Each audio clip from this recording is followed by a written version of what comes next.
Did you see a future in youth ministry when you were young? Or Oh my gosh. I think I wanted to be a youth minister when I was in high school. Really? Yes, I'm not kidding. I went to Steubenville South conference in Alexandria, Louisiana every summer of my high school career. And then I worked it the next 2 summers between college years.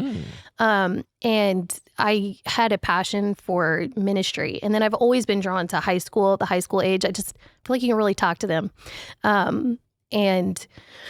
And then music ministry as well. That kind of happened at the same time. My dad has been playing guitar since I was a child. He tried to get me into guitar when I was in 4th grade. I was not having it. ADHD and a classical guitar with my foot up on the step. No, thank you. But when I started college, I got myself a guitar and YouTube existed. So I dove in. Yeah, I dove in. So that's where...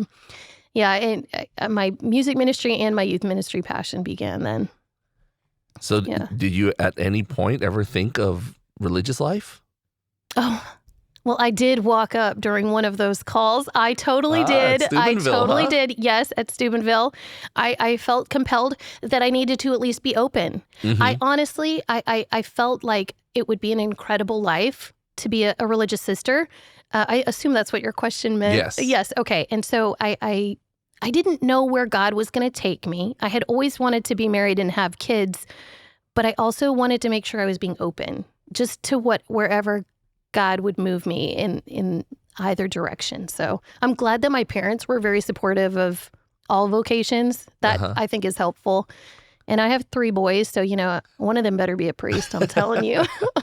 So during that call, did you have a boyfriend at the time? No, I wasn't allowed to date in high school. I definitely dated still, but I was not supposed to. Sorry, Dad.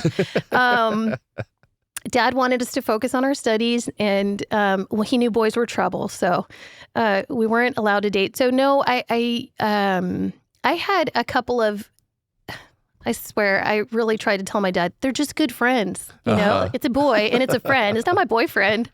But not at the time of that call, no. We had a guest that happened to. He had a girlfriend, I think, and he just went up. Oh, at the same... Ouch. Okay, so I will say that I have a priest friend from Pensacola, and he and his girlfriend, I thought for sure they'd get married, and they were both super Catholics. I loved them. We did so much youth ministry stuff together. And then he did discern the priesthood and had to break off that relationship. And I mean, God bless her. She's an incredible woman, but it's still hard. When God takes them, you can't even be mad, or you're not supposed to be. And sometimes you think, they would have been a great Catholic family, a great example of the faith, but there's a different...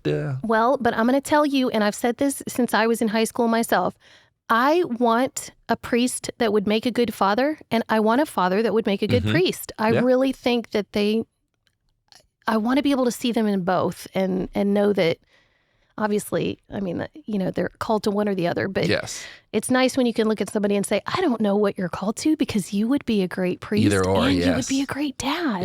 Yeah. So I do think that's cool.